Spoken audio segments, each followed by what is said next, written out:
Mohon maaf, saudara kita Nasrani di Yahudi di Israel diludahi oleh orang Yahudi. Kan kita mestinya kalau buku kita diambil orang kita bangga kan? Iya. Kitab Yahudi diambil dalam kitab suci, tapi malah ketika orang Nasrani datang dia ngeludah, mukul kepala, marah. Iya. Karena ajaran dia berbeda. Beda. Dan kemudian ada juga video ketika orang Yahudi dia malah sholat di masjid. Tempat orang Islam. Iya. Kenapa dia nggak sholat? Padahal secara ini kan lebih dekat. Begini, Ustaz. Kalau untuk berbicara tentang kitab Taurat, orang Yahudi masih mau ngomong dengan orang Kristen. Tapi kalau orang Yahudi suruh sholat di gereja, mereka nggak mau. Kenapa? Karena mereka menganggap gereja adalah tempat menyembah berhala. Berhalanya siapa? Yesus. Buat orang Yahudi. Tapi kalau orang Yahudi tidak menemukan sinagog, Yahudi nggak boleh ada patung. Nggak boleh. Yahudi ketika dia tidak menemukan sinagog untuk tefillah, kalau dia nemu masjid, dia boleh masuk masjid. Pemuka agamanya mereka bilang, kalau kalian nggak nemu sinagog, boleh masuk masjid. Karena masjid adalah tempat menyembah Tuhan yang Maha Esa.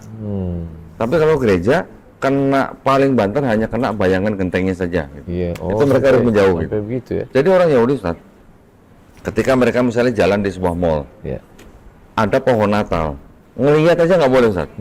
Nggak boleh ngelihat. Mereka harus cari jalan lain, muter. Kalau perlu muter gitu. Sampai begitunya. Jadi kenapa mereka begitu? Karena buat mereka yang dilakukan oleh Kristen dengan menyembah Yesus itu adalah sebuah hal yang baru yang tidak pernah diajarkan dalam keyakinan Yahudi, Nabi Musa. Bukunya dipakai, tapi ajarannya ajaran perjanjian lama yang sangat bertolak belakang dengan perjanjian baru. Begini, kalau di perjanjian lama semua meyakini bahwa Tuhan yang Maha Esa itu bukan manusia, tidak bisa jadi manusia, ya. Walaupun bagiannya sekalipun, tidak usah semuanya. Dan Musa pun bukan Tuhan. Musa pun juga bukan Tuhan. Mereka menganggap Nabi Musa adalah pemimpin para nabi, nabi yang paling besar, tetapi tetap aja mereka tidak menyembah manusia sebagai Tuhan. Di Kristen, dengan pengaruh daripada Helenisme Yunani, paganisme Romawi, dan Platonisme, akhirnya mereka mengangkat Yesus sebagai sosok Tuhan karena ada pengaruh-pengaruh, contoh seperti yang tadi, filosofi Yunani, Romawi, dan Platonisme.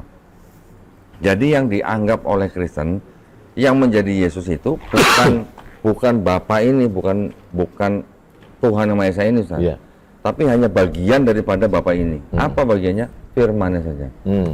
Ini sebenarnya kalau kita bandingkan dengan Islam, sebenarnya mungkin ada kayak semacam garis yang mungkin transparan, Ustaz, ya. Jadi gini, Ustaz. Mereka punya satu ayat di dalam Gospel Yohanes yang mengatakan begini.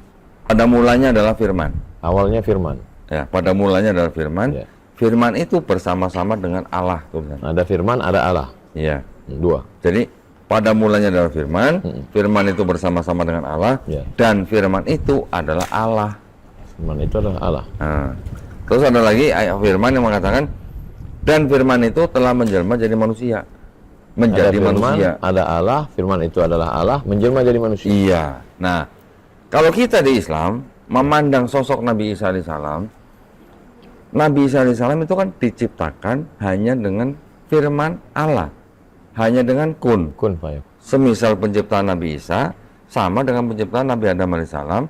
Nabi Adam diciptakan dari tanah liat, juga diciptakan dengan kun, maka jadi fayakun, kan gitu.